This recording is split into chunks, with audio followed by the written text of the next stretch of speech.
Morning students, കഴിഞ്ഞ ക്ലാസ്സിൽ ചെയ്ത കണക്കുകളൊക്കെ എല്ലാവരും ചെയ്തു പഠിച്ചോ? എങ്ങനെയുണ്ട് ഇൻകം ആൻഡ് എക്സ്പെൻഡിച്ചർ അക്കൗണ്ടിന്റെ പ്രിപ്പറേഷന്? എളുപ്പമാണോ? ഇന്നത്തെ ക്ലാസ്സിൽ ഇൻകം ആൻഡ് എക്സ്പെൻഡിച്ചർ അക്കൗണ്ടും ബാലൻസ് ഷീറ്റും തയ്യാറാക്കുന്നതാണ് ഉൾപ്പെടുത്തിയിരിക്കുന്നത്. ഒരു റെസിപ്റ്റ് ആൻഡ് പേയ്മെന്റ് അക്കൗണ്ട്, അതിൻ്റെ കൂടെ കുറച്ച് അഡീഷണൽ ഇൻഫർമേഷൻ തന്നിരിക്കും. അതിൽ നിന്നും എങ്ങനെ ഇൻകം ആൻഡ് എക്സ്പെൻഡിച്ചർ അക്കൗണ്ടും ബാലൻസ് ഷീറ്റും തയ്യാറാക്കാം. ഇൻകം ആൻഡ് എക്സ്പെൻഡിച്ചർ അക്കൗണ്ട് തയ്യാറാക്കുമ്പോൾ നമ്മൾ ശ്രദ്ധിക്കേണ്ട കാര്യങ്ങൾ എന്തൊക്കെയാണെന്നായിരുന്നു പഠിച്ചത്? ഇൻകം ആൻഡ് എക്സ്പെൻഡിച്ചർ അക്കൗണ്ടിന് ഓപ്പണിംഗ് ബാലൻസ് ഇല്ല. കറന്റ് ഇയറിലെ റവന്യൂ നേച്ചറുള്ള ഇൻകം ക്രെഡിറ്റ് ചെയ്യണം. കറന്റ് ഇയറിലെ റവന്യൂ നേച്ചറുള്ള പേയ്മെന്റ്സ് എക്സ്പെൻഡിച്ചർ സൈഡിലും എഴുതണം. എക്സ്പെൻഡിച്ചർ ഡെബിറ്റ് സൈഡിലും ഇൻകം ക്രെഡിറ്റ് സൈഡിലും. അതിനുശേഷം നമ്മൾ നോക്കണം ക്യാപിറ്റൽ ഫണ്ട് തന്നിട്ടുണ്ടോ എന്ന്. ഓപ്പണിംഗ് ഡേറ്റിൽ ക്യാപിറ്റൽ ഫണ്ട് ഇല്ല എങ്കിൽ നമ്മൾ എന്ത് ചെയ്യണം? ഓപ്പണിംഗ് ബാലൻസ് ഷീറ്റ് തയ്യാറാക്കണം. ഓപ്പണിംഗ് ബാലൻസ് ഷീറ്റ് നിങ്ങൾക്ക് അറിയാം. അത് എന്താണ്? Statement of assets and liabilities ആണ് ഒരു ബാലൻസ് ഷീറ്റ് എന്ന് വെച്ചാൽ. ഇവിടെ നമ്മൾ ഓപ്പണിംഗ് ബാലൻസ് ഷീറ്റ് തയ്യാറാക്കുന്നത് ഓപ്പണിംഗ് ഡേറ്റിലെ അസറ്റ്സും ഓപ്പണിംഗ് ഡേറ്റിലെ ലയബിലിറ്റീസും വെച്ചാണ്. എന്നിട്ട് തമ്മിലുള്ള വ്യത്യാസമാണ് ക്യാപിറ്റൽ ഫണ്ട്. അതുകൊണ്ട് ഇതിനെ സ്റ്റേറ്റ്മെന്റ് ഓഫ് അഫയേഴ്സ് എന്നും പറയും. അപ്പോൾ ഓപ്പണിംഗ് ഡേറ്റിലെ അസറ്റ്സും ഓപ്പണിംഗ് ഡേറ്റിലെ ലയബിലിറ്റീസും വെച്ച് ഓപ്പണിംഗ് ബാലൻസ് ഷീറ്റ് തയ്യാറാക്കി ക്യാപിറ്റൽ ഫണ്ട് കണ്ടുപിടിക്കുന്നു. അതിനുശേഷം നമ്മൾ ക്ലോസിംഗ് ബാലൻസ് ഷീറ്റ് തയ്യാറാക്കണം. ക്ലോസിംഗ് ഡേറ്റിലെ ബാലൻസ് ഷീറ്റിൽ ക്ലോസിംഗ് ഡേറ്റിലെ അസറ്റ്സും ക്ലോസിംഗ് ഡേറ്റിലെ ലയബിലിറ്റീസും എൻ്റർ ചെയ്യുക. നമ്മൾ റെക്കോർഡ് ചെയ്തത് എല്ലാം കറക്റ്റ് ആണെങ്കിൽ അസറ്റ്സിൻ്റെ ടോട്ടലും ലയബിലിറ്റീസിൻ്റെ ടോട്ടലും ഈക്വലായി വരും. അവിടെ എല്ലാ അസറ്റും എല്ലാ ലയബിലിറ്റീസും എൻ്റർ ചെയ്യുക. നമുക്ക് ക്വസ്റ്റ്യനിലേക്ക് നോക്കാം. ക്വസ്റ്റ്യൻ ശ്രദ്ധിക്കുക. നിങ്ങൾ ബുക്കിലോട്ട് ക്വസ്റ്റ്യൻ എഴുതിയെടുക്കണം. The following is the receipts and payment account of the Rose Nagar association for the year ended 31 March 2015. അതായത് റോസ് നഗർ അസോസിയേഷൻ എന്ന നോൺ പ്രോഫിറ്റ് ഓർഗനൈസേഷൻ്റെ ഒരു റെസിപ്റ്റ് ആൻഡ് പേയ്മെൻറ്റ് അക്കൗണ്ടും കുറച്ച് അഡീഷണൽ ഇൻഫർമേഷനുമാണ് തന്നിരിക്കുന്നത്. ഇതിൽ നിന്നും നമ്മൾ ഇൻകം ആൻഡ് എക്സ്പെൻഡിച്ചർ അക്കൗണ്ടും ബാലൻസ് ഷീറ്റും ചെയ്യണം. Receipts and payment account, receipt side balance broad out 1400. ഇത് റെസിപ്റ്റ് ആൻഡ് പേയ്മെൻറ്റ് അക്കൗണ്ടിൻ്റെ ഓപ്പണിംഗ് ബാലൻസ് ആണ്. ക്യാഷിൻ്റെ ഓപ്പണിംഗ് ബാലൻസ് ആണ് 1400. ഇത് നമ്മൾ ഓപ്പണിംഗ് ബാലൻസ് ഷീറ്റിലാണ് എൻ്റർ ചെയ്യേണ്ടത്. അടുത്ത ഐറ്റം സബ്സ്ക്രിപ്ഷൻ. 2013-14 400, 2014-15 3000, 2015-16 200, അങ്ങനെ 3600.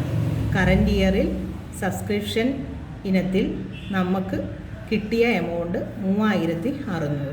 ഇതിൽ 400 രൂപ കഴിഞ്ഞ വർഷത്തെ സബ്സ്ക്രിപ്ഷനാണ്. കഴിഞ്ഞ വർഷം കിട്ടാനുണ്ടായിരുന്നത് ഈ വർഷം കിട്ടിയതാണ്. 3000 കറൻറ്റ് ഇയറിലെ സബ്സ്ക്രിപ്ഷനാണ്. 200 അടുത്ത വർഷത്തേക്കുള്ളതാണ്, അഡ്വാൻസ് കിട്ടിയതാണ്. Whole rent 1500. Entrance fees 1/3 to be capitalised എന്ന് വെച്ചാൽ എൻട്രൻസ് ഫീസിൽ 2/3 ഭാഗം റവന്യൂ നേച്ചറിലും 1/3 ക്യാപിറ്റൽ നേച്ചറിലും ഉള്ളതാണ്. അതായത് 1200-ൻ്റെ 1/3 എന്ന് പറയുമ്പോൾ 400 രൂപ. അത് ക്യാപിറ്റൽ റെസിപ്റ്റായിട്ട് ട്രീറ്റ് ചെയ്യണം. 2/3 ഭാഗം റവന്യൂ ഇൻകമായിട്ട് കൺസിഡർ ചെയ്യണം. അപ്പോൾ ഇത്രയുമാണ് റെസിപ്റ്റ്. പേയ്മെൻറ്റ് നോക്കിയേ. പേയ്മെൻറ്റ് എന്തൊക്കെയാണ്? ടെലിഫോൺ ചാർജസ് 1600 നമുക്ക് ചിലവാണ്. ടെലിഫോൺ ചാർജസിന് 1600 റവന്യൂ നേച്ചറിലാണുള്ളത്. Postage and printing 375. Salaries and wages 1325. Newspapers and periodicals 300. Miscellaneous expense 1150. ഇത്രയും നമുക്ക് ചിലവ് ആണ്. റവന്യൂ നേച്ചറുള്ള എക്സ്പെൻഡിച്ചറാണ് അല്ലേ? അപ്പോൾ ഇത്രയും ഐറ്റവും നമ്മൾ റവന്യൂ നേച്ചറിൽ എക്സ്പെൻഡിച്ചർ സൈഡിലാണ് എൻ്റർ ചെയ്യേണ്ടത്. Balance carry down cash in hand cash at bank. Closing balance ആണ് റെസിപ്റ്റ് ആൻഡ് പേയ്മെൻറ്റ് അക്കൗണ്ടിൻ്റെ. ക്ലോസിംഗ് ബാലൻസ് ഷീറ്റിലാണ് എൻ്റർ ചെയ്യേണ്ടത് അസറ്റ് സൈഡിൽ. ഇനി അഡീഷണൽ ഇൻഫർമേഷൻ എന്തൊക്കെയാണ് പറയുന്നത് നോക്കാം. The following additional information is supplied. Salaries and wages outstanding 450. The figure on 1st April 2014 being 270. Salaries and wages outstanding, അതായത് current ഇയറിലെ തനത് വർഷത്തെ, നമ്മുടെ കറൻറ്റ് ഇയർ എന്ന് പറയുമ്പം 1st April 2014 to 2015 ആണ് കറൻറ്റ് ഇയർ. ആ വർഷം, അതായത് ഈ അക്കൗണ്ടിങ് ഇയറിൻ്റെ ഔട്ട്സ്റ്റാൻഡിങ് 450 ആണ്. അപ്പോൾ ഇത് ഈ വർഷം നമ്മൾ കൊടുക്കേണ്ടതാണ്. ഈ വർഷം നോക്കിയാൽ സാലറീസ് ആൻഡ് വേജസ് നമ്മൾ 1325 കൊടുത്തിട്ടുണ്ട്, പേയ്മെൻറ്റ് നടത്തിയിട്ടുണ്ട്. എത്ര കൂടി കൊടുക്കാനുണ്ട്? 450 കൂടെ കൊടുക്കാനുണ്ട്. പിന്നെ ഒരു കാര്യം പറഞ്ഞിരിക്കുന്നത്, the figure on 1st April 2014, അതായത് ഓപ്പണിംഗ് ഡേറ്റിലെ എത്ര ഔട്ട്സ്റ്റാൻഡിങ് ഉണ്ടായിരുന്നു? 270. അപ്പോൾ ഓപ്പണിംഗ് ഡേറ്റിലെ ഔട്ട്സ്റ്റാൻഡിങ്ങും തന്നിട്ടുണ്ട്, ക്ലോസിംഗ് ഡേറ്റിലെ ഔട്ട്സ്റ്റാൻഡിങ്ങും തന്നിട്ടുണ്ട്. സാലറീസ് ആൻഡ് വേജസിന് അഡ്ജസ്റ്റ്മെൻ്റ് ഉണ്ട്. അപ്പോൾ നമ്മൾ അതൊന്ന് മാർക്ക് ചെയ്ത് വെക്കുക ഇവിടെ.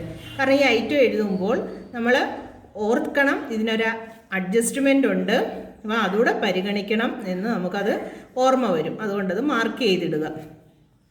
നമ്മൾ പഠിച്ചു എക്സ്പെൻസ് ഔട്ട്സ്റ്റാൻഡിങ് ഓൺ ക്ലോസിംഗ് ഡേറ്റിലെ കൺസേൺഡ് എക്സ്പെൻസിൻ്റെ കൂടെ ആഡ് ചെയ്യുകയും ഓപ്പണിംഗ് ഡേറ്റിലെ ഔട്ട്സ്റ്റാൻഡിങ് എന്ത് ചെയ്യുകയും വേണം? ലെസ് ചെയ്യുകയും വേണം. നമ്മൾ നേരത്തെ പഠിച്ചതാണ്. അതായത് 1325 കൂടെ ഈ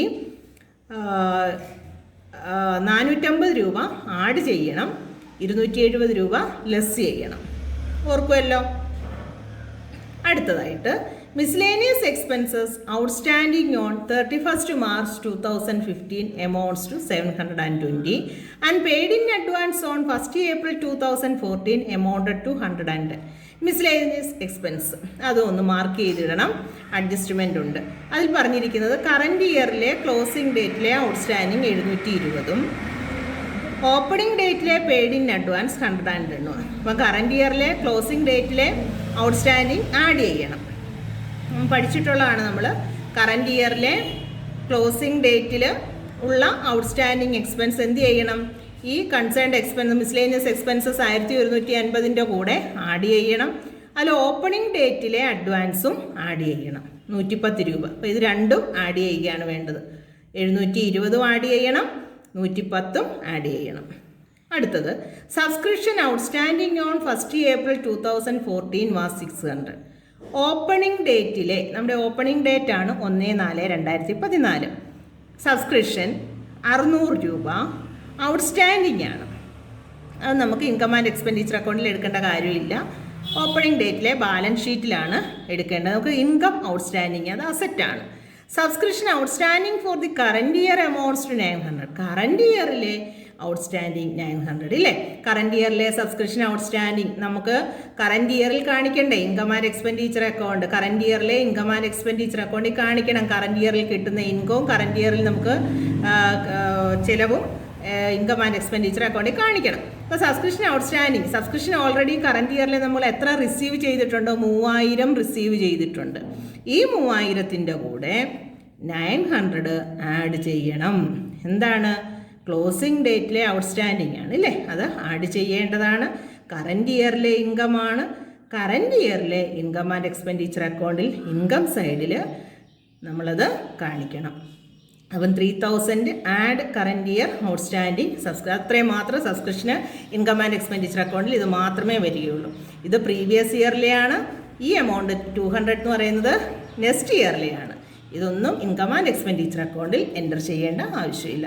അടുത്തത് on 1st April there was furniture with a book value of 5000. 1st April എന്തുണ്ടായിരുന്നു? നമുക്ക് 5000 രൂപയുടെ ഡിപ്രീസിയേഷൻ ഉണ്ടായിരുന്നു. Which requires A depreciation of 10%. നമുക്ക് അതിന് ഡിപ്രീസിയേഷൻ 10% ചാർജ് ചെയ്യണം.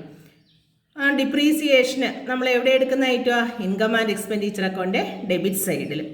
അപ്പം ഡെബിറ്റ് സൈഡിൽ ഡിപ്രീസിയേഷൻ ഓൺ ഫർണിച്ചർ 5000 × 10/100 500 ഡെബിറ്റ് ചെയ്യണം.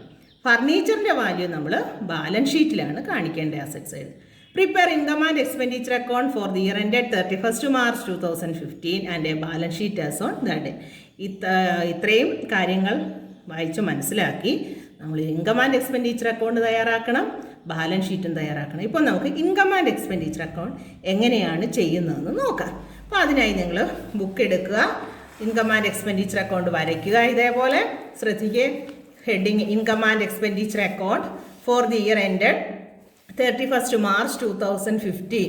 ഇവിടെ DR, ഇവിടെ CR, debit side, credit side. Debit സൈഡിൽ എന്താണ് കാണിക്കേണ്ടത്? എക്സ്പെൻഡിച്ചർ, എമൗണ്ട്, ഇൻകം,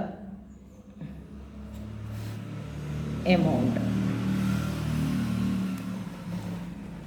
ഇങ്ങനെ വരയ്ക്കുക. ബുക്ക് എടുത്തോ? എല്ലാവരും ബുക്ക് എടുത്ത് ഇങ്ങനെ വരയ്ക്കുക. വരച്ചതിന് ശേഷം നമ്മൾ വീണ്ടും ക്വസ്റ്റ്യൻ നോക്കുക. എല്ലാവരും ക്വസ്റ്റ്യൻ ബുക്കിലോട്ട് എഴുതി വെച്ചിട്ടുണ്ടല്ലോ ഇല്ലേ? അത് നോക്കുക. ആ ക്വസ്റ്റ്യൻ എടുക്കുക. ആ റെസിപ്റ്റ് ആൻഡ് പേയ്മെൻറ്റ് അക്കൗണ്ടിൻ്റെ റെസിപ്റ്റ് സൈഡ് നോക്കിയേ. ആദ്യം തന്നിരിക്കുന്നത് ഓപ്പണിംഗ് ബാലൻസ് ആണ്. അത് നമ്മൾ ഇവിടെ എടുക്കത്തില്ല. ഓപ്പണിംഗ് ബാലൻസ് ഷീറ്റിലാണ് എടുക്കേണ്ടത്. അടുത്ത ഐറ്റം എന്താണ്? സബ്സ്ക്രിപ്ഷൻ. നമ്മൾ റെസിപ്റ്റ് ആൻഡ് പേയ്മെൻറ്റ് അക്കൗണ്ടിൻ്റെ റെസിപ്റ്റ് സൈഡ് നോക്കി വേണം ഇൻകം ആൻഡ് എക്സ്പെൻഡിച്ചർ അക്കൗണ്ടിൻ്റെ ഇൻകം സൈഡ്. ഇതൊക്കെ കഴിഞ്ഞ ക്ലാസ്സിലും പറഞ്ഞിട്ടുള്ളതാണ്. അപ്പോൾ സബ്സ്ക്രിപ്ഷൻ നമ്മുടെ മെയിൻ സോഴ്സ് ഓഫ് ഇൻകം ആണ്. ഇൻകം ആൻഡ് എക്സ്പെൻഡിച്ചർ അക്കൗണ്ടിൻ്റെ എവിടെയാണ് എഴുതേണ്ടത്? എവിടെ എഴുതേണ്ടത് പറ? എവിടെയാ? ക്രെഡിറ്റ് സൈഡിൽ ഇല്ലേ? അതായത് ഇൻകം സൈഡിൽ, ഇൻകത്തിൽ കാണിക്കണം സബ്സ്ക്രിപ്ഷൻ. അപ്പോൾ എഴുതുക ഇൻകം, ക്രെഡിറ്റ് സൈഡാണ്. ഇവിടെ എഴുതുന്നു സബ്സ്ക്രിപ്ഷൻ. നമ്മളവിടെ ഒരു മാർക്ക് ചെയ്ത് വെച്ചിട്ടുണ്ട്, ഒന്ന് ചെറുതായിട്ട് മാർക്ക് ചെയ്ത് വെച്ചിട്ടുണ്ട്. അപ്പം നമ്മളത് എന്ത് ചെയ്യണം? ഇതിനെന്തോ ഒരു അഡ്ജസ്റ്റ്മെൻ്റ് ഉണ്ട്. താഴോട്ട് നോക്കണം. നിങ്ങൾ നോക്കിയാൽ താഴെ എന്താ പറഞ്ഞിരിക്കുന്നത്? താഴെ subscription outstanding on 1st April 2014 was 600.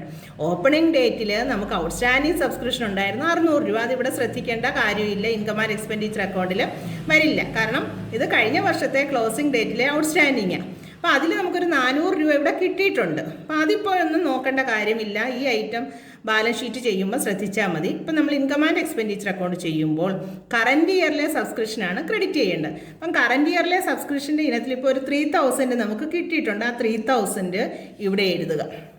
അതിനുശേഷം ഇനി എത്ര കൂടി കിട്ടാനുണ്ട്? കറൻറ്റ് ഇയറിലെ സബ്സ്ക്രിപ്ഷൻ ഇനി എത്ര കൂടെ കിട്ടാനുണ്ട്? 900 ഇല്ലേ? കറൻറ്റ് ഇയറിലെ സബ്സ്ക്രിപ്ഷൻ എത്രയാണ്?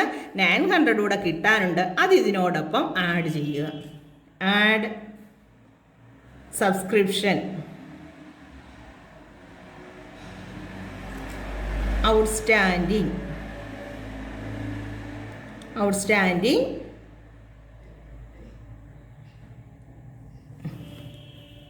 Four the current year. Outstanding എന്ന് എഴുതാം. എത്രയാ? 900. അങ്ങനെ 3900 ആണ് കറൻറ്റ് ഇയർ സബ്സ്ക്രിപ്ഷൻ. ഈ വർഷത്തെ നമ്മുടെ സബ്സ്ക്രിപ്ഷൻ എന്ന് പറയുന്ന സോഴ്സിൽ കിട്ടേണ്ട വരുമാനം 3900. അത് നമ്മൾ എൻ്റർ ചെയ്തു. അടുത്ത റെസിപ്റ്റ് എന്താണ്? Whole rent. അതിന് അഡ്ജസ്റ്റ്മെൻ്റ് ഒന്നുമില്ല. അതുകൊണ്ട് അതുപോലെ എമൗണ്ട് ഔട്ടർ കോളത്തിൽ എഴുതി 1500. റെൻറ്റ് റിസീവ്ഡ് ആണ്. റവന്യൂ റെസിപ്റ്റ് ആണ് നമ്മൾ ക്രെഡിറ്റ് ചെയ്തു. അടുത്തത് എൻട്രൻസ് ഫീ. അവിടെ ഒരു കാര്യം പറയുന്നുണ്ട്. എൻട്രൻസ് ഫീസിൻ്റെ 1/3 ക്യാപിറ്റൽ റെസിപ്റ്റ് ആണ്. അപ്പോൾ അത് ബാലൻസ് ഷീറ്റിലാണ് എടുക്കേണ്ടത്. 2/3 റവന്യൂ നേച്ചറിലാണ്. ആ എമൗണ്ടാണ് ഇൻകം ആൻഡ് എക്സ്പെൻഡിച്ചർ അക്കൗണ്ടിൽ എടുക്കേണ്ടത്. ഇൻറ്റു 3/2 എത്ര വരും? 4, 12, 400, 2, 800. എല്ലാ ഇൻകോ എഴുതിയല്ലോ. Subscription, add outstanding subscription, hall rent, entrance fees, എല്ലാ ഇൻകോ ആയി. അടുത്തതായിട്ട് നമുക്ക് പേയ്മെൻറ്റ് സൈഡ് നോക്കാം. പേയ്മെൻറ്റ് സൈഡിൽ എന്തൊക്കെ ഐറ്റംസ്? നമുക്ക് പേയ്മെൻറ്റ് സൈഡ് നോക്കാം. പേയ്മെൻറ്റ് സൈഡിൽ എന്തൊക്കെ ഐറ്റംസ് ആണ് പറഞ്ഞിരിക്കുന്നത്? Telephone charges 1600. എക്സ്പെൻഡിച്ചർ സൈഡിൽ എഴുതുക ടെലിഫോൺ ചാർജസ്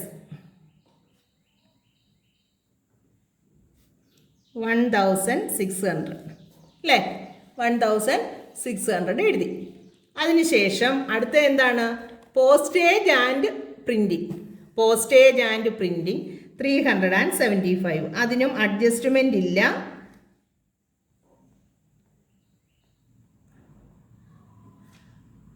അതുപോലെ എഴുതും. അടുത്ത ഐറ്റം എന്താ പറഞ്ഞിരിക്കുന്നത്? Salaries and wages 1325. അവിടെ നമ്മൾ മാർക്ക് ചെയ്ത് വെച്ചിട്ടുണ്ട്. അപ്പോൾ സാലറീസ് ആൻഡ് വേജസിന് അഡീഷണൽ ഇൻഫർമേഷൻ ഉണ്ട്. എന്താണ് സാലറീസ് ആൻഡ് വേജസിൻ്റെ കാര്യം പറഞ്ഞിരിക്കുന്നത്? Salaries and wages outstanding 450. അതായത് കറൻറ്റ് ഇയറിൽ സാലറീസ് ആൻഡ് വേജസ് നമുക്ക് എക്സ്പെൻസ് ആണ്. എത്ര കൂടി കൊടുക്കാനുണ്ട്? 450 കൂടെ കൊടുക്കാനുണ്ട് കറൻറ്റ് ഇയറിൽ. അതപ്പോൾ ഈ വർഷത്തെ എക്സ്പെൻസ് ആണല്ലോ, 1325 കൂടെ കൂട്ടണം. പിന്നെ പറഞ്ഞിരിക്കുന്നത് എന്താ? The figure on 1 April 2014 being 270. Opening ഡേറ്റിൽ, അതായത് കഴിഞ്ഞ വർഷം ക്ലോസിംഗ് ഡേറ്റിൽ കൊടുക്കാനുണ്ടായിരുന്നത്, അതായത് ഓപ്പണിംഗ് ഡേറ്റിലെ ഔട്ട്സ്റ്റാൻഡിങ് എത്രയുണ്ട്? 270 രൂപ. ഇത് കറൻറ്റ് ഇയറിലെ അല്ലല്ലോ, അപ്പോൾ ഇത് എന്ത് ചെയ്യണം? ലെസ് ചെയ്യുകയും വേണം. അപ്പോൾ എഴുതുക സാലറീസ് ആൻഡ് വേജസ്. ആദ്യം നമ്മൾ പേയ്മെൻറ്റ് സൈഡിൽ സാലറീസ് ആൻഡ് വേജസ്, അതുപോലെ സാലറീസ് ആൻഡ് വേജസ് എമൗണ്ട് 1325 എഴുതുക. 1325.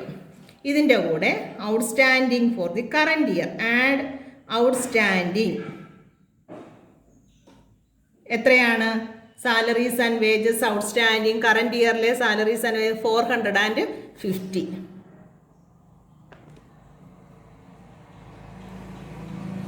$1,775. ഇനി എന്ത് ലെസ് ചെയ്യണം? ഓപ്പണിംഗ് ഡേറ്റിലെ ഔട്ട്സ്റ്റാൻഡിങ് ആയ 270 ലെസ് ഔട്ട്സ്റ്റാൻഡിങ് ഓൺ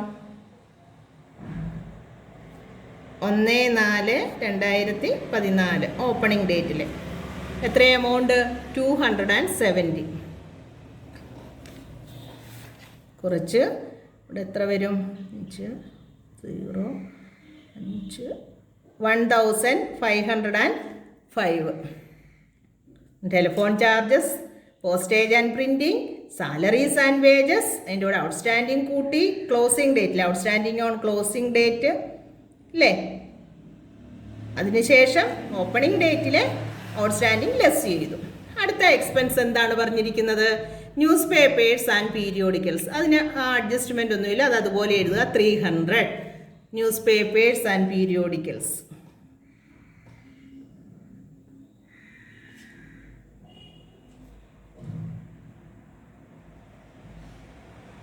പീരിയോഡിക്കൽസ് എത്രയാണ്?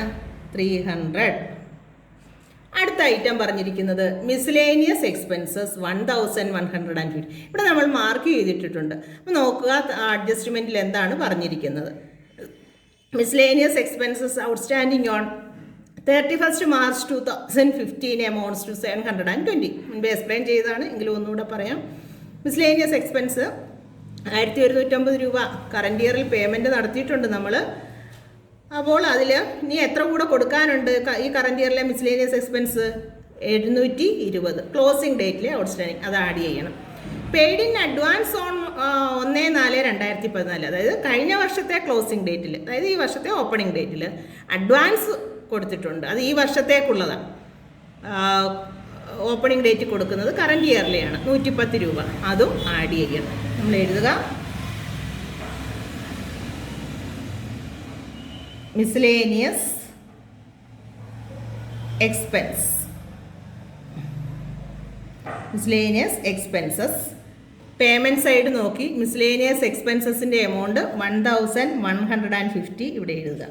ഇതിൻ്റെ കൂടെ add outstanding on closing date current ഇയറിലെ ഔട്ട്സ്റ്റാൻഡിങ് ഓൺ 31 March 2015 720 078. വീണ്ടും add paid in advance on opening date. Paid in advance on 1/4/2020 അല്ലെങ്കിൽ ഓപ്പണിംഗ് ഡേറ്റ് ഒന്നും എഴുതുക. പെയ്ഡ് ഇൻ അഡ്വാൻസ് ഓപ്പണിംഗ് ഡേറ്റിലെ പെയ്ഡ് ഇൻ അഡ്വാൻസ് എത്രയായിരുന്നു? 110 110 കൂട്ടി ഔട്ടർ കോളത്തിൽ 0,891 1980 എഴുതി. മിസ്ലേനിയസ് എക്സ്പെൻസും കഴിഞ്ഞു. അടുത്ത ഐറ്റം പറഞ്ഞിരിക്കുന്നത് എന്താണ്? Balance carry down, cash in hand, cash at bank. Balance carry down cash in ഹാൻഡും cash at bank. Cash in ഹാൻഡിൻ്റെ എമൗണ്ട് 650, ക്യാഷ് അറ്റ് ബാങ്കിൻ്റെ 2300. അത് രണ്ടും ഇവിടെ എടുക്കത്തില്ല. അത് നമ്മുടെ ക്ലോസിംഗ് ബാലൻസ് ആണ്. റെസിപ്റ്റ് ആൻഡ് പേയ്മെൻറ്റ് അക്കൗണ്ടിൻ്റെ ക്ലോസിംഗ് ബാലൻസ് ഷീറ്റിൻ്റെ അസറ്റ് സൈഡിലാണ് കാണിക്കേണ്ടത്. അപ്പോൾ എല്ലാ റവന്യൂ പേയ്മെൻറ്റും എൻ്റർ ചെയ്ത് കഴിഞ്ഞു ഡെബിറ്റ് സൈഡിൽ അല്ലേ. ഇനി നമ്മൾ അഡ്ജസ്റ്റ്മെൻറ്റ് നോക്കുക, ഡിപ്രീസിയേഷനോ എന്തെങ്കിലും ഉണ്ടോ എന്ന്. ഉണ്ട്. ഫർണിച്ചർ നമ്മൾ ഡിപ്രീസിയേഷന് ഉണ്ട്. ഫർണിച്ചറിന് എന്താണ് ഡിപ്രീസിയേഷൻ പറഞ്ഞിരിക്കുന്നത്? 10%. ലാസ്റ്റ് അഡ്ജസ്റ്റ്മെൻറ്റ് 4ാമത്തെ ഓൺ 1 April 2014 ഓപ്പണിംഗ് ഡേറ്റിൽ നമ്മുടെ എത്ര രൂപയുടെ ഫർണിച്ചർ ഉണ്ടായിരുന്നു? 5000 രൂപയുടെ ഫർണിച്ചർ ഉണ്ട്. അതിന് നമ്മൾ ഇയർ എൻഡിങ് ആകുമ്പോൾ 31 March 2015 ആകുമ്പോൾ 10% ഡിപ്രീസിയേഷൻ ചാർജ് ചെയ്യണം. ആ ഡിപ്രീസിയേഷൻ എന്ന് പറയുന്നത് ഇൻകം ആൻഡ് എക്സ്പെൻഡിച്ചർ അക്കൗണ്ടിൽ ഡെബിറ്റ് ചെയ്യണം. ഫർണിച്ചറിൻ്റെ വാല്യൂ നമ്മൾ ബാലൻസ് ഷീറ്റിലാണ് കാണിക്കേണ്ടത്. ഡിപ്രീസിയേഷൻ നമ്മൾ എവിടെ കാണിക്കണം? ഇൻകം ആൻഡ് എക്സ്പെൻഡിച്ചർ അക്കൗണ്ടിൻ്റെ ഡെബിറ്റ് സൈഡിൽ. ബാലൻസ് ഷീറ്റിൽ ഫർണിച്ചറിന് ക്ലോസിംഗ് ബാലൻസ് ഷീറ്റ് എഴുതുമ്പോൾ ഫർണിച്ചറിൽ നിന്ന് ഡിപ്രീസിയേഷൻ കുറച്ചുള്ള എമൗണ്ട് കാണിക്കണം. ഓപ്പണിംഗ് ഡേറ്റിലെ ബാലൻസ് ഷീറ്റിൽ ഫർണിച്ചർ അസറ്റ് സൈഡിൽ 5000 എന്ന് കാണിക്കും. ക്ലോസിംഗ് ബാലൻസ് ഷീറ്റിൽ അസറ്റ് സൈഡിൽ 5000 എന്ന് എഴുതി ലെസ് ഡിപ്രീസിയേഷൻ 500 രൂപ കുറച്ച് വേണം എഴുതാൻ. അതവിടെ നിൽക്കട്ടെ. ബാലൻസ് ഷീറ്റിലെ കാര്യമാണ്. ഇപ്പോൾ ഇൻകം ആൻഡ് എക്സ്പെൻഡിച്ചർ അക്കൗണ്ട് അല്ലേ നമ്മൾ ചെയ്യുന്നത്, നോക്കാം. അപ്പോൾ ഇൻകം ആൻഡ് എക്സ്പെൻഡിച്ചർ അക്കൗണ്ടിൽ നമ്മൾ അസറ്റിന് ചാർജ് ചെയ്യുന്ന ഡിപ്രീസിയേഷന് ഡെബിറ്റ് ചെയ്യണം. അത് നമ്മൾ പഠിച്ചിട്ടുള്ളതാണ്. ഇപ്പോൾ എഴുതുക ഡിപ്രീസിയേഷൻ. എന്തിൻ്റെ ഡിപ്രീസിയേഷനാണ്? ഡിപ്രീസിയേഷൻ ഓൺ ഫർണിച്ചർ 5000 × 10/100 എത്ര വരും? 500. ഇത്ര ഐറ്റംസേ ഉള്ളൂ നമുക്ക് തന്നിരിക്കുന്ന ക്വസ്റ്റിനകത്ത് നിന്ന്. റവന്യൂ, ഇൻകം എല്ലാം നമ്മൾ ക്രെഡിറ്റ് സൈഡിൽ എഴുതി. പേയ്മെൻറ്റ് സൈഡ് നോക്കി നമ്മൾ എല്ലാ റവന്യൂ പേയ്മെൻറ്റ്സും ഡെബിറ്റ് സൈഡിൽ എൻ്റർ ചെയ്തു. കറൻറ്റ് ഇയറിലേത് മാത്രമേ നമ്മൾ കണക്കിലെടുക്കുകയുള്ളൂ. കറൻറ്റ് ഇയർ ഇൻകവും കറൻറ്റ് ഇയർ എക്സ്പെൻഡിച്ചറുമാണ് ഇൻകം ആൻഡ് എക്സ്പെൻഡിച്ചർ അക്കൗണ്ടിൽ കാണിക്കേണ്ടത്. ഇനി നമ്മൾ അടുത്തതായിട്ട് എന്ത് ചെയ്യണം? ഈ income and expenditure account balance ചെയ്യണം അല്ലേ. എങ്ങനെയാണ് ബാലൻസ് ചെയ്യുന്നത്? ഓർമ്മയുണ്ടോ? നമ്മൾ എന്ത് ചെയ്യണം? ഡെബിറ്റ് സൈഡും ക്രെഡിറ്റ് സൈഡും സെപ്പറേറ്റ് ടോട്ടൽ നോക്കണം. ഇങ്ങോട്ട് debit total debit side. Debit സൈഡിൽ എന്താ? നമ്മുടെ എക്സ്പെൻഡിച്ചർ അല്ലേ. എക്സ്പെൻഡിച്ചർ അതിൻ്റെ ടോട്ടൽ ഒന്ന് നോക്കാം. 1600, 375, 1505, 300, 1980, 500. ഇത്രയും എമൗണ്ടൂടെ കൂട്ടുമ്പോൾ നമ്മൾക്ക് കിട്ടുന്നത് 6260 ആണ്. എത്ര വരും? 6260 രൂപയാണ് ഡെബിറ്റ് സൈഡ് ടോട്ടൽ. ഇനി നമ്മുടെ ഇൻകം സൈഡ് നോക്കാം. ഇൻകം അതായത് ക്രെഡിറ്റ് സൈഡ് ടോട്ടൽ ഏതൊക്കെ കൂടെ കൂട്ടണം? 3900, 1500, 800. 3900 plus 1500 plus 800 ടോട്ടൽ 6200 ആണ് കിട്ടുന്നത്. നോക്കുക ഏത് സൈഡാണ് കൂടുതൽ? എക്സ്പെൻഡിച്ചർ സൈഡാണ് ഇവിടെ കൂടി നിൽക്കുന്നത് അല്ലേ. Debit side. കഴിഞ്ഞ ദിവസം ചെയ്ത കണക്കിൽ നമുക്ക് സർപ്ലസ് ആയിരുന്നു, അവിടെ ഇൻകം ആയിരുന്നു കൂടി നിന്നത്. ഈ കേസിൽ നമുക്ക് എക്സ്പെൻഡിച്ചർ കൂടുതലും ഇൻകം കുറവുമാണ്. നോക്കിയേ തമ്മിലുള്ള വ്യത്യാസം എത്ര വരും? 6260 660 രൂപയുടെ കുറവ്. ഇതിനെ നമ്മൾ വിളിക്കുന്ന പേരെന്തായിരുന്നു? ഡെഫിസിറ്റ്. എന്താ? ഡെഫിസിറ്റ് അല്ലേ. അപ്പോൾ നമ്മൾ ഈ അക്കൗണ്ടിൽ വലിയ എമൗണ്ട് രണ്ട് സൈഡിലും എഴുതണം.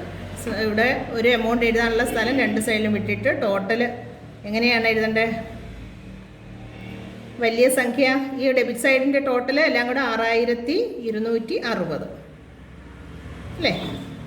ഇവിടെയും നമ്മൾ 6260 വലിയ സംഖ്യ, വലിയ തുക രണ്ട് സൈഡിലും നമ്മൾ എഴുതി. ഈ സൈഡ് ഇൻകം സൈഡ് കുറവാണ്. എത്ര രൂപയുടെ കുറവുണ്ട്? 60 രൂപയുടെ കുറവുണ്ട്. 60 രൂപയും കൂടെ വന്നാലേ ഇവിടെ ടോട്ടൽ 6260 ആകുകയുള്ളൂ. അതായത് എക്സ്പെൻഡിച്ചർ കൂടുതലും ഇൻകം കുറവാണ്. ഇതിനെ നമ്മൾ വിളിക്കുന്ന പേരെന്താണ്? ഡെഫിസിറ്റ്. അപ്പം ഡെഫിസിറ്റ് എന്നതിൻ്റെ നേരെ എഴുതുക. ബ്രാക്കറ്റ് വേണമെങ്കിൽ excess of expenditure over income. ഇൻകത്തിനേക്കാൾ എത്ര രൂപ? 60 രൂപ കൂടി എക്സ്പെൻഡിച്ചർ നീക്കുകയാണ്. അപ്പോൾ ഈ ഡെഫിസിറ്റ് നമ്മൾ എങ്ങോട്ടേക്ക് മാറ്റും? ക്യാപിറ്റൽ ഫണ്ടിലേക്ക് അല്ലേ. സർപ്ലസ് ആണെങ്കിൽ ക്യാപിറ്റൽ ഫണ്ടിനോടൊപ്പം കൂട്ടണം. ഡെഫിസിറ്റ് ആണെങ്കിൽ എന്ത് ചെയ്യണം? ക്യാപിറ്റൽ ഫണ്ട് കുറയ്ക്കണം. ക്യാപിറ്റൽ ഫണ്ട് കുറയുകയാണ് ചെയ്യുന്നത്. അപ്പം ക്യാപിറ്റൽ ഫണ്ടിൽ നിന്ന് അത് കുറയ്ക്കണം. അപ്പോൾ ഇത്രയുമാണ് ഇൻകം ആൻഡ് എക്സ്പെൻഡിച്ചർ അക്കൗണ്ട് ചെയ്യുന്ന സ്റ്റെപ്പ്. ഇത്രയും കാര്യങ്ങളാണ് നമ്മൾ ഈ കണക്ക് ചെയ്യാൻ ശ്രദ്ധിക്കേണ്ടത്. അപ്പം നന്നായി മനസ്സിലായി കാണുമെന്ന് വിശ്വസിക്കുന്നു. ഇൻകം ആൻഡ് എക്സ്പെൻഡിച്ചർ അക്കൗണ്ട് പല പ്രാവശ്യം ചെയ്തു പഠിക്കുക. അടുത്തതായി നമുക്ക് balance sheet, opening balance sheet ചെയ്യുന്നത് എങ്ങനെയാണെന്ന് നോക്കാം. അടുത്തതായി നമുക്ക് ഓപ്പണിംഗ് ഡേറ്റിലെ ബാലൻസ് ഷീറ്റ് തയ്യാറാക്കണം. കാരണം ഇവിടെ ക്യാപിറ്റൽ ഫണ്ട് തന്നിട്ടില്ല. ക്യാപിറ്റൽ ഫണ്ട് നമ്മൾ കണ്ടുപിടിക്കണം. അതിനുവേണ്ടി ഓപ്പണിംഗ് ഡേറ്റിലെ ബാലൻസ് ഷീറ്റ് തയ്യാറാക്കുക. ഇതിനെ നമ്മൾ സ്റ്റേറ്റ്മെൻറ്റ് ഓഫ് അഫയേഴ്സ് എന്നും വിളിക്കും. കാരണം അസറ്റ്സും ലയബിലിറ്റീസും തമ്മിൽ ഉള്ള വ്യത്യാസം ബാലൻസിങ് ഫിഗറാണ് ക്യാപിറ്റൽ ഫണ്ടായിട്ട് നമ്മൾ എഴുതുന്നത്. ഓപ്പണിംഗ് ഡേറ്റിൽ തന്നിട്ടുള്ള എല്ലാ അസറ്റ്സും അസറ്റ് സൈഡിൽ എൻ്റർ ചെയ്യണം. ഓപ്പണിംഗ് ഡേറ്റിലെ എല്ലാ ലയബിലിറ്റീസും ലയബിലിറ്റി സൈഡിലും എൻ്റർ ചെയ്യണം. ആദ്യം നിങ്ങൾ ബുക്ക് എടുക്കുക, ഇതേപോലെ ബാലൻസ് ഷീറ്റ് വരയ്ക്കുക. ഓപ്പണിംഗ് ബാലൻസ് ഷീറ്റ് എന്ന് പേര് കൊടുക്കുക, അല്ലെ balance sheet as on 1 April 2014, അല്ലെ സ്റ്റേറ്റ്മെൻറ്റ് ഓഫ് അഫയേഴ്സ് എന്ന് കൊടുക്കുക. ഈ ഓപ്പണിംഗ് ഡേറ്റിലെ balance sheet statement of affairs എന്ന് നമ്മൾ വിളിക്കും. അപ്പോൾ ക്വസ്റ്റ്യൻ വായിച്ച് നോക്കുക. ഓപ്പണിംഗ് ഡേറ്റിൽ ശ്രദ്ധിച്ചോണം, ഓപ്പണിംഗ് ഡേറ്റ്, ഇവിടെ ഓപ്പണിംഗ് ഡേറ്റ് എന്ന് പറയുമ്പം 1/4/2014, 1/4/2014 നമ്മുടെ ഓപ്പണിംഗ് ഡേറ്റ്. ആ ഡേറ്റിൽ പറഞ്ഞിരിക്കുന്ന കാര്യങ്ങൾ. റെസിപ്റ്റ്സ് ആൻഡ് പേയ്മെൻറ്റ് അക്കൗണ്ടിൻ്റെ ഓപ്പണിംഗ് ബാലൻസ് ബാലൻസ് ഷീറ്റിൻ്റെ അസറ്റ് സൈഡിൽ കാണിക്കണം. Opening balance of cash. നമുക്ക് receipt and payment account opening balance എത്രയാണ് തന്നിരിക്കുന്നത്? 1400 അല്ലേ? അത് നമ്മൾ ആദ്യം എഴുതുക. ക്യാഷ് 1400. അതിനുശേഷം നോക്കേണ്ടത് അഡീഷണൽ ഇൻഫർമേഷനാണ്. അഡീഷണൽ ഇൻഫർമേഷന് ഈ ഓപ്പണിംഗ് ഡേറ്റിൽ എന്തൊക്കെ കാര്യങ്ങൾ പറഞ്ഞിരിക്കുന്നു എന്ന് നോക്കുക. Salaries and wages outstanding closing ഡേറ്റിൽ 450 രൂപ. എക്സ്പെൻസ് ആണ് സാലറീസ് ആൻഡ് വേജസ്. ഒരു എക്സ്പെൻസ് നമുക്ക് കൊടുക്കാനുള്ളത് ഒരു ലൈബിലിറ്റി അല്ലേ? അതെവിടെയാണ് കാണിക്കേണ്ടത്? ലൈബിലിറ്റി സൈഡിൽ. ക്ലോസിംഗ് ഡേറ്റിൽ ഇത് 450 രൂപയാണ്. അത് ക്ലോസിംഗ് ബാലൻസ് ഷീറ്റിലാണ് കാണിക്കേണ്ടത്. ഇവിടെ നമ്മൾ ഓപ്പണിംഗ് ഡേറ്റിലെ ബാലൻസ് ഷീറ്റാണ് തയ്യാറാക്കുന്നത്. അപ്പോൾ നമ്മൾ ഓപ്പണിംഗ് ഡേറ്റിൽ ഔട്ട്സ്റ്റാൻഡിങ് ഉണ്ടോ എന്ന് നോക്കണം. ഉണ്ട്. എത്രയാണ് പറഞ്ഞിരിക്കുന്നത്? The figure on 1 April 2014 being 270, 270 രൂപ അല്ലേ? അപ്പോൾ ആ 270 ആണ് നമ്മൾ ലൈബിലിറ്റി സൈഡിൽ കാണിക്കേണ്ടത്. സാലറീസ് ആൻഡ് വേജസ്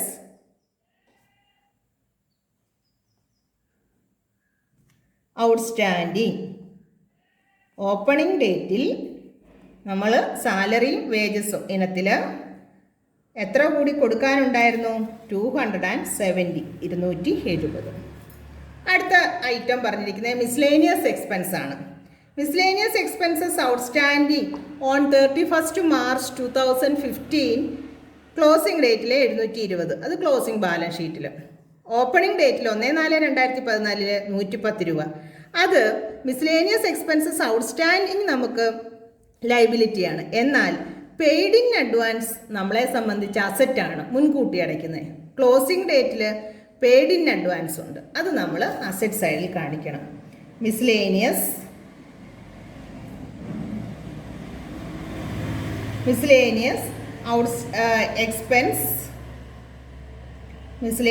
എക്സ്പെൻസസ് എന്താണ്? Paid in advance. Paid in advance നമുക്ക് അസറ്റാണ്, അസറ്റ് സൈഡിൽ കാണിക്കുക. എമൗണ്ട് 110. മറ്റേ ക്ലോസിംഗ് ഡേറ്റിൽ പറഞ്ഞിരിക്കുന്നത് ഔട്ട്സ്റ്റാൻഡിങ് ആണ്. ഇത് ക്ലോസിംഗ് ഡേറ്റിലെ ബാലൻസ് ഷീറ്റ് കാണിക്കുക. അതിനുശേഷം പറഞ്ഞിരിക്കുന്നത് subscription outstanding on 1/4/2014 600. Subscription outstanding for the current year amounts to 900. Current year closing ഡേറ്റിൽ 900 ഔട്ട്സ്റ്റാൻഡിങ്. ഓപ്പണിംഗ് ഡേറ്റിൽ ഔട്ട്സ്റ്റാൻഡിങ് ഇൻകം ഔട്ട്സ്റ്റാൻഡിങ് ആണ്. സബ്സ്ക്രിപ്ഷൻ എന്ന് പറയുന്നത് എന്താണ്? ഇൻകം ആണ്. ഒരു ഇൻകം ഔട്ട്സ്റ്റാൻഡിങ് ആണെങ്കിൽ അത് നമ്മൾ അസറ്റ് സൈഡിലല്ലേ കാണിക്കേണ്ടത്. അപ്പോൾ ഓപ്പണിംഗ് ഡേറ്റിൽ സബ്സ്ക്രിപ്ഷൻ ഔട്ട്സ്റ്റാൻഡിങ് 600 രൂപ, അതും അസറ്റ് സൈഡിൽ കാണിക്കുക.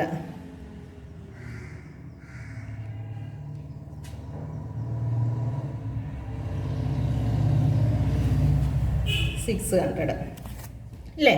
അടുത്ത ഐറ്റം എന്താ പറഞ്ഞിരിക്കുന്നത്? 1 April 2014 there was furniture with a book value of 5000. Opening ഡേറ്റിൽ നമ്മുടെ എത്ര രൂപയുടെ ഫർണിച്ചർ ഉണ്ടായിരുന്നു? 5000 രൂപയുടെ ഫർണിച്ചർ ഉണ്ടായിരുന്നു. അത് നമ്മൾ അസറ്റ് സൈഡിൽ കാണിക്കുക. ഫർണിച്ചർ 5000. ഇവിടെ നമ്മൾ ഡിപ്രീസിയേഷൻ കുറയ്ക്കണം. കാരണം ഇത് കഴിഞ്ഞ വർഷത്തെ ഡിപ്രീസിയേഷൻ കുറച്ചിട്ടുള്ള എമൗണ്ട് ആയിരുന്നു. 5000. ഈ വർഷത്തെ ക്ലോസിംഗ് ബാലൻസ് ഷീറ്റ് തയ്യാറാക്കുമ്പോൾ ഫർണിച്ചർ എഴുതി അതിൽ നിന്ന് ഡിപ്രീസിയേഷൻ കുറയ്ക്കണം. അപ്പോൾ ഇത്രയും ഐറ്റംസ് ആണ് നമുക്ക് ഓപ്പണിംഗ് ബാലൻസ് ഷീറ്റിൽ എൻ്റർ ചെയ്യാനായിട്ട് ഈ ക്വസ്റ്റ്യനകത്തിലുള്ളത്. അപ്പോൾ 1400, 110, 600, 5000 ഇത്രയും കൂടെ കൂട്ടുമ്പോൾ നമുക്ക് കിട്ടുന്ന എമൗണ്ട് അസെറ്റ്സ് ആണ്. ഇത്രയും കൂടി കൂട്ടുമ്പോൾ നമുക്ക് കിട്ടുന്ന എമൗണ്ട് എന്ന് പറയുമ്പോൾ 7110 ആണ്. 7110 അല്ലേ? ലൈബിലിറ്റി സൈഡിൽ എത്രയേ ഉള്ളൂ? 270. അപ്പോൾ ഇത് തമ്മിലുള്ള വ്യത്യാസം, അതായത് 7110 മൈനസ് എത്രയാണ്? 270. 6840 ആണ് ബാലൻസിങ് ഫിഗർ വരുന്നത്. 6840. ഇതിനെ നമ്മൾ എന്തെന്ന് വിളിക്കും? Capital fund.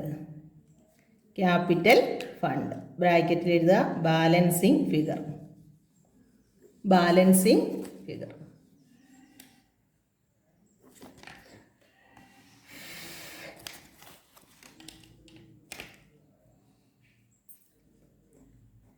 കണ്ടല്ലോ?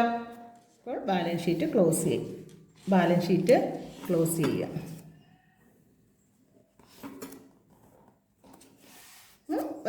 അസെറ്റിൻ്റെ ടോട്ടൽ 7110.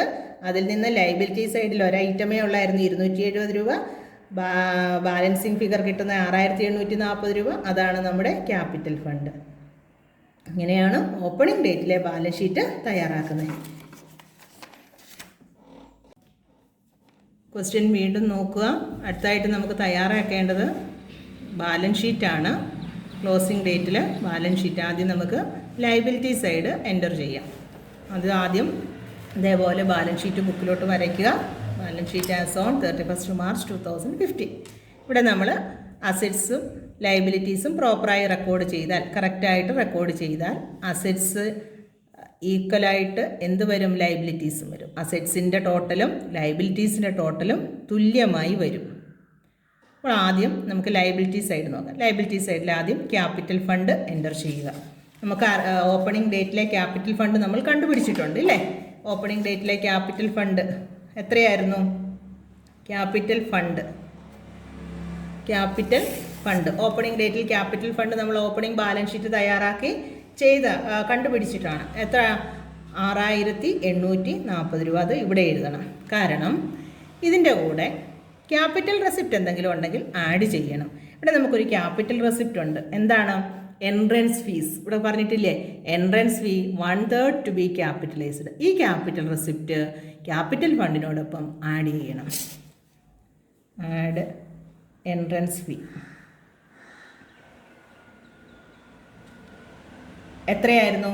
1200ൻ്റെ 1/3. 1200 ഇൻറ്റു 1/3 എത്ര വരും? 400. 7240. ഇനി ഇതിൽ നിന്നും എന്ത് കുറയ്ക്കണം? ഡെഫിസിറ്റ് ഉണ്ട്. ഇൻകം ആൻഡ് എക്സ്പെൻഡിച്ചർ അക്കൗണ്ട് തയ്യാറാക്കുമ്പോൾ കിട്ടുന്ന ബാലൻസ് അല്ലേ? കിട്ടിയ ബാലൻസ് സർപ്ലസ് ആയിരുന്നു എങ്കിൽ നമ്മളിവിടെ എന്ത് ചെയ്തേനെ? ആഡ് ചെയ്തേനെ. ഇവിടെ ഡെഫിസിറ്റ് ആണ്. ഡെഫിസിറ്റ് എത്രയായിരുന്നു എമൗണ്ട് നമുക്ക് ഡെഫിസിറ്റ് കിട്ടിയേക്കുന്നത്? 60 രൂപ. 60. അത് കുറച്ച് നമ്മുടെ ഈ വർഷം ക്ലോസിംഗ് ഡേറ്റിലെ നമ്മുടെ ക്യാപിറ്റൽ ഫണ്ട് എന്ന് പറയുന്നത് 7180 അല്ലേ? അതാണ് ക്യാപിറ്റൽ ഫണ്ട്. ഇനി നമ്മൾ സാധാരണ ബാലൻസ് ഷീറ്റിൽ സ്പെഷ്യൽ ഫണ്ട് എന്തെങ്കിലും ഉണ്ടെങ്കിൽ എഴുതണം. പക്ഷേ ഈ കേസിലൊന്നുമില്ല. അടുത്തതായിട്ട് നമ്മൾ നോക്കണം എന്തെങ്കിലുമൊക്കെ എക്സ്പെൻസസ് ഔട്ട്സ്റ്റാൻഡിങ് ഉണ്ടോ? ക്ലോസിംഗ് ഡേറ്റിൽ എക്സ്പെൻസസ് ഔട്ട്സ്റ്റാൻഡിങ് ഉണ്ടോ നോക്കുക. ഉണ്ട്. ആദ്യത്തെ അഡ്ജസ്റ്റ്മെൻറ്റ് പറയുന്നുണ്ട് സാലറീസ് ആൻഡ് വേജസ് ഔട്ട്സ്റ്റാൻഡിങ്. അതിൽ ഓപ്പണിംഗ് ഡേറ്റിൽ നമ്മൾ ഓപ്പണിംഗ് ബാലൻസ് ഷീറ്റ് കാണിച്ചിരുന്നു. ക്ലോസിംഗ് ഡേറ്റിൽ സാലറീസ് ആൻഡ് വേജസ് ഔട്ട്സ്റ്റാൻഡിങ് എത്രയുണ്ട്? 450. ലൈബിലിറ്റിയാണ്. ലൈബിലിറ്റി സൈഡിൽ കാണിക്കുക. സാലറീസ് ആൻഡ് വേജസ് ഔട്ട്സ്റ്റാൻഡിങ് എത്രയാണ് amount? 450. Salaries and wages outstanding 450 ആണ്. അടുത്തതായിട്ട് മിസ്ലേനിയസ് എക്സ്പെൻസസ് ഔട്ട്സ്റ്റാൻഡിങ് ഉണ്ട് ഇല്ലേ? Miscellaneous expenses outstanding miscellaneous expenses outstanding എത്രയാണ്? Miscellaneous expenses outstanding 31 March 2015 720. ഒരു എക്സ്പെൻസസ് ഔട്ട്സ്റ്റാൻഡിങ് ആണെങ്കിൽ അതെന്താണ്? ലൈബിലിറ്റിയാണ്. എന്നാൽ ഒരു എക്സ്പെൻസ് മുൻകൂട്ടി കൊടുക്കുകയാണെങ്കിൽ അത് നമുക്ക് അസറ്റുമാണ്. ഇവിടെ ക്ലോസിംഗ് ഡേറ്റിലെ ഔട്ട്സ്റ്റാൻഡിങ് മിസ്ലേനിയസ് എക്സ്പെൻസ് എന്ന് പറയുന്നത് എത്രയാണ്? 720. അപ്പോൾ അടുത്തതായിട്ട് അത് എഴുതുക. Miscellaneous outstanding, miscellaneous expenses outstanding, miscellaneous expenses outstanding closing date 720. അടുത്തത് അഡ്ജസ്റ്റ്മെൻറ്റിൽ സബ്സ്ക്രിപ്ഷൻ ഔട്ട്സ്റ്റാൻഡിങ് ഓൺ 1/4/2014 വാസ് 600. അത് അസറ്റ് സൈഡിൽ വരുന്നതാണ്. നമുക്ക് ഇൻകം ആണ്. ഇൻകം ഔട്ട്സ്റ്റാൻഡിങ് ആണെങ്കിൽ അത് അസറ്റാണ് ഇല്ലേ? Subscription outstanding for the current year amounts to 900. അതും അസറ്റ് സൈഡിൽ കാണിക്കേണ്ടതാണ്. പിന്നെ നമുക്ക് ലൈബിലിറ്റി എന്ന് പറയുന്നത് ഈ വർഷം ക്ലോസിംഗ് ഡേറ്റിൽ അഡ്വാൻസ് മേടിച്ചിട്ടുണ്ടെങ്കിൽ അത് മേടിച്ചിട്ടുണ്ടല്ലോ. ഒരു income received in advance subscription കണ്ടോ ഇവിടെ റെസിപ്റ്റ് ആൻഡ് പേയ്മെൻറ്റ് അക്കൗണ്ടിൻ്റെ റെസിപ്റ്റ് സൈഡിൽ 2015 to 16 കാണിച്ചിട്ടില്ലേ? ഈ 200 അടുത്ത വർഷത്തേക്കുള്ള സബ്സ്ക്രിപ്ഷനാണ്. അത് നമ്മൾ ഈ വർഷം മേടിച്ചു. അപ്പോൾ അത് നമുക്ക് ഇൻകം റിസീവ്ഡ് ഇൻ അഡ്വാൻസ് എന്താണ്? ലൈബിലിറ്റിയാണ്. അപ്പോൾ ലൈബിലിറ്റി സൈഡിൽ എഴുതുക subscription received in advance. Received in advance amount എവിടെ നിന്നുമാണ് എഴുതേണ്ടത്? ഇത് ഈ എമൗണ്ട് 2015 to 16 200 200 രൂപ അല്ലേ? ആ 200 രൂപ നമ്മൾ എൻ്റർ ചെയ്യുക. അപ്പം ക്യാപിറ്റൽ ഫണ്ട് 7180. അതിനുശേഷം സാലറീസ് ആൻഡ് വേജസ് ഔട്ട്സ്റ്റാൻഡിങ് 450. അതിനുശേഷം miscellaneous expenses outstanding 720. Subscription received in advance 200. അങ്ങനെ ലൈബിലിറ്റി സൈഡിൽ എല്ലാ ഐറ്റവും എൻ്റർ ചെയ്തു. അടുത്തതായിട്ട് നമ്മൾ അസറ്റ് സൈഡിൽ എൻ്റർ ചെയ്യുക. അസറ്റ് സൈഡിൽ എൻ്റർ ചെയ്യുന്നത് നമ്മൾ കഴിഞ്ഞ ബാലൻസ് ഷീറ്റിൽ ഓപ്പണിംഗ് ഡേറ്റിലെ ബാലൻസ് ഷീറ്റിൽ റെസിപ്റ്റ് ആൻഡ് പേയ്മെൻറ്റ് അക്കൗണ്ടിൻ്റെ ഓപ്പണിംഗ് ബാലൻസ് നോക്കി ക്യാഷ് എഴുതി അല്ലേ? അപ്പം ഇവിടെ ക്ലോസിംഗ് ബാലൻസ് നോക്കി ക്യാഷ് എഴുതുക. ക്ലോസിംഗ് ബാലൻസിൽ ഇവിടെ പറയുന്നുണ്ട്, എന്താണ് ഇവിടെ പറയുന്നത്? ബാലൻസ് ക്യാരിഡ് ഓൺ ക്യാഷിൻ്റെ 650, ബാങ്ക് ബാലൻസ് 2300. നമ്മളത് എഴുതുക. Cash in hand amount 650. ഇനി ബാങ്കിൽ എത്ര ബാലൻസ് ഉണ്ട്? 2300.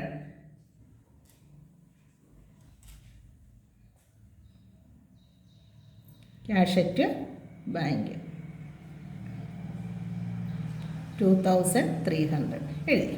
അതിനുശേഷം ഇനി അസറ്റുകൾ നോക്കുക. എന്തെങ്കിലുമൊക്കെ ഇൻകം ഔട്ട്സ്റ്റാൻഡിങ് ഉണ്ടോ നോക്കണം ഇല്ലേ? അതായത് ഇൻകം ഔട്ട്സ്റ്റാൻഡിങ് ഉണ്ടോ എന്ന് നോക്കുക. ഇപ്പോൾ നമുക്ക് ആദ്യത്തെ എക്സ്പെൻസ് ആയിരുന്നു, അത് നമ്മൾ എൻ്റർ ചെയ്തു. ഔട്ട്സ്റ്റാൻഡിങ് ഉണ്ടായിരുന്നു. അതിൻ്റെ അഡ്വാൻസ് ക്ലോസിംഗ് ഡേറ്റിലൊന്നും ഇല്ല. Miscellaneous outstanding opening date closing ഡേറ്റിൽ 720 അത് എൻ്റർ ചെയ്തു. പെയ്ഡ് ഓപ്പണിംഗ് ഡേറ്റിലെ അഡ്വാൻസ് ആയിരുന്നു, അത് ഓപ്പണിംഗ് ഡേറ്റിലെ ബാലൻസ് ഷീറ്റിൽ എൻ്റർ ചെയ്തു. അടുത്തത് subscription outstanding on 1st April 2014 was 600. Outstanding subscription opening ഡേറ്റിൽ എത്രയുണ്ടായിരുന്നു? 600 രൂപ നമുക്ക് കിട്ടാനുണ്ടായിരുന്നു. അതിലിവിടെ നോക്കിയാൽ ഇനിയും റെസിപ്റ്റ് ആൻഡ് പേയ്മെൻറ്റ് അക്കൗണ്ടിൽ ഇവിടെ നോക്കിയാൽ 2013 to 14 400 കാണിച്ചേക്കുന്നില്ലേ? അപ്പം കറൻറ്റ് ഇയറിൽ നമുക്ക് 400 രൂപ കിട്ടിയിട്ടുണ്ട്. മൊത്തം ഔട്ട്സ്റ്റാൻഡിങ് 600 ആയിരുന്നു. അതിൽ 400 രൂപ നമ്മൾ ഈ വർഷം റിസീവ് ചെയ്തിട്ടുണ്ട്. അപ്പോൾ ഇപ്പോഴും ഒരു 200 രൂപ ഔട്ട്സ്റ്റാൻഡിങ് ആണ് ഇല്ലേ? സ്റ്റിൽ ഔട്ട്സ്റ്റാൻഡിങ് ആണ്. അപ്പോൾ അത് നമ്മൾ കറൻറ്റ് ഇയറിലെ സബ്സ്ക്രിപ്ഷൻ ഔട്ട്സ്റ്റാൻഡിങ്ങിൻ്റെ കൂടെ ആഡ് ചെയ്യണം. Subscription outstanding for the current year amounts to 900. Current ഇയറിലെ സബ്സ്ക്രിപ്ഷൻ ഔട്ട്സ്റ്റാൻഡിങ് 900 ആണ്. ഇവിടെ എഴുതുക സബ്സ്ക്രിപ്ഷൻ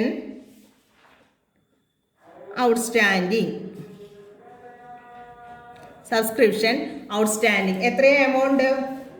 സബ്സ്ക്രിപ്ഷൻ ഔട്ട്സ്റ്റാൻഡിങ് ക്ലോസിംഗ് ഡേറ്റിലെ 31/3/2020 ഔട്ട്സ്റ്റാൻഡിങ് സബ്സ്ക്രിപ്ഷൻ 2015 അല്ലേ നമ്മുടെ അക്കൗണ്ടിങ്. ഫസ്റ്റ് ഏപ്രിൽ 2014 to 2015 ആണ്. ക്ലോസിംഗ് ഡേറ്റ് 31 മാർച്ച് 2015 ആണ്. അപ്പോൾ ആ ഡേറ്റിലെ സബ്സ്ക്രിപ്ഷൻ ഔട്ട്സ്റ്റാൻഡിങ് എത്രയായിരുന്നു? 900. ഇനിയും ഇതിൻ്റെ കൂടെ ഓപ്പണിംഗ് ഡേറ്റിലെ ഒരു ഔട്ട്സ്റ്റാൻഡിങ്, ആഡ് ഔട്ട്സ്റ്റാൻഡിങ് ഓൺ 1/4/2014. അത് ക്വസ്റ്റ്യനകത്തിൽ എന്താ പറഞ്ഞിരിക്കുന്നത്? സബ്സ്ക്രിപ്ഷൻ ഔട്ട്സ്റ്റാൻഡിങ് ഓൺ 1/4/2014 600 ഓപ്പണിംഗ് ഡേറ്റിൽ 600 ഉണ്ടായിരുന്നു. അപ്പോൾ ഈ വർഷം, അതായത് കഴിഞ്ഞ വർഷത്തെ ക്ലോസിംഗ് ഡേറ്റിൽ നമുക്കതിൽ നിന്ന് ഒരു 400 രൂപ നമ്മൾ എന്ത് ചെയ്തിട്ടുണ്ട്? റിസീവ് ചെയ്തിട്ടുണ്ട്, മേടിച്ചിട്ടുണ്ട്. ഇവിടെ കണ്ടോ, 13/14 ഈ 3600 രൂപ ടോട്ടൽ ഈ വർഷം റിസീവ് ചെയ്തതാണ്. ഇതിലെ 400 രൂപ കഴിഞ്ഞ വർഷത്തെയായിരുന്നു. അപ്പോൾ ഈ 400 രൂപ കിട്ടിയിട്ടുണ്ട് ഓൾറെഡി. ഇനി 600 മൊത്തം ഉണ്ടായിരുന്നത്. 600ൽ 400 കിട്ടി. അപ്പോൾ സ്റ്റിൽ ഔട്ട്സ്റ്റാൻഡിങ് എത്രയാ? 200. അതായത് 600ൽ നിന്നും 400 കുറയ്ക്കുക. കിട്ടേണ്ടത് 600 ആയിരുന്നു, 400 കിട്ടി, ബാലൻസ് 200. അങ്ങനെ മൊത്തം 1100 സബ്സ്ക്രിപ്ഷൻ ഔട്ട്സ്റ്റാൻഡിങ് അല്ലേ. അടുത്തത് എന്താണ് പറഞ്ഞേക്കുന്നത്? സബ്സ്ക്രിപ്ഷൻ ഔട്ട്സ്റ്റാൻഡിങ് ഫോർ ദി കരാറിൽ എൻ്റർ ചെയ്തു. അടുത്തതായി പറഞ്ഞിരിക്കുന്നത് എന്താ? On 1st April 2014 there was furniture with a book value 5000. Opening ഡേറ്റിൽ നമുക്ക് 5000 രൂപയുടെ ഫർണിച്ചർ ഉണ്ടായിരുന്നു. Which requires a depreciation of 10%. അതിന് ഈ വർഷം നമുക്ക് അതിൻ്റെ ഡിപ്രീസിയേഷൻ 10%. അപ്പോൾ ഈ വർഷത്തെ ക്ലോസിംഗ് ഡേറ്റിൽ ഫർണിച്ചർക്ക്, ആ ഫർണിച്ചർ നമ്മുടെ കയ്യിലുണ്ടല്ലോ, വിറ്റിട്ടൊന്നുമില്ലല്ലോ. അപ്പോൾ ഫർണിച്ചർ 5000 എന്ന് എൻ്റർ ചെയ്യുക. ഫർണിച്ചർ അതിൽ നിന്ന് എന്ത് ലെസ് ചെയ്യണം? ഡിപ്രീസിയേഷൻ എത്രയാണ് നമ്മൾ കണ്ടുപിടിച്ചിട്ടുണ്ട്. ഇൻകം ആൻഡ് എക്സ്പെൻഡിച്ചർ അക്കൗണ്ട് ചെയ്തപ്പോൾ, അതായത് 5000ൻ്റെ 10% ഇല്ലേ. 5000ൻ്റെ 10% ഡിപ്രീസിയേഷൻ എത്രയായിരുന്നു?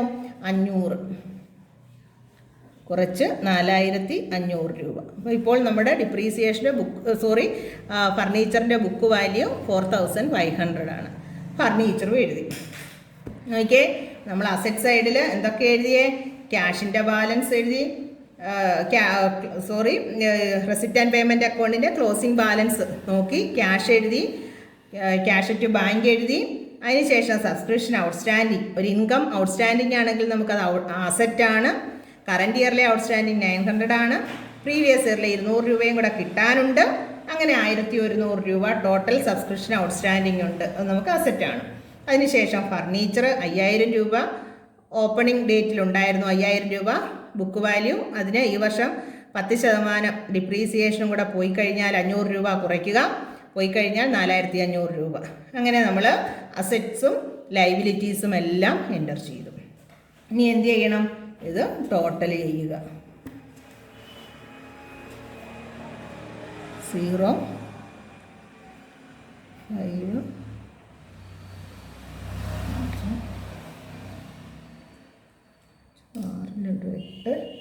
8550 ഇവിടെ കിട്ടി.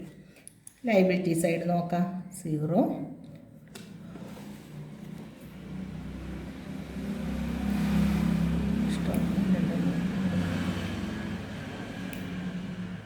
8000 കണ്ടോ, ടാലിയായി. ബാലൻസ് ഷീറ്റ് ടാലിയായി. അസറ്റ്സ് 8550, ലൈബിലിറ്റീസിൻ്റെ ടോട്ടലും 8550. ഇങ്ങനെയാണ് ബാലൻസ് ഷീറ്റ് തയ്യാറാക്കുന്നത്. മനസ്സിലായി കാണുമെന്ന് വിശ്വസിക്കുന്നു. 2-3 പ്രാവശ്യം നിങ്ങൾ ക്ലാസ്സുകൾ കാണുക. ക്ലാസ് ഗ്രൂപ്പിൽ അയച്ചു തരുന്ന വീഡിയോസ് എല്ലാം നന്നായി ശ്രദ്ധയോടെ കേൾക്കുക, കണക്കുകൾ ചെയ്തു പഠിക്കുക. അങ്ങനെ ഈ ഒരു ചാപ്റ്റർ നമ്മളിവിടെ പൂർത്തീകരിച്ചു കഴിഞ്ഞു. ശരിയെന്ന്.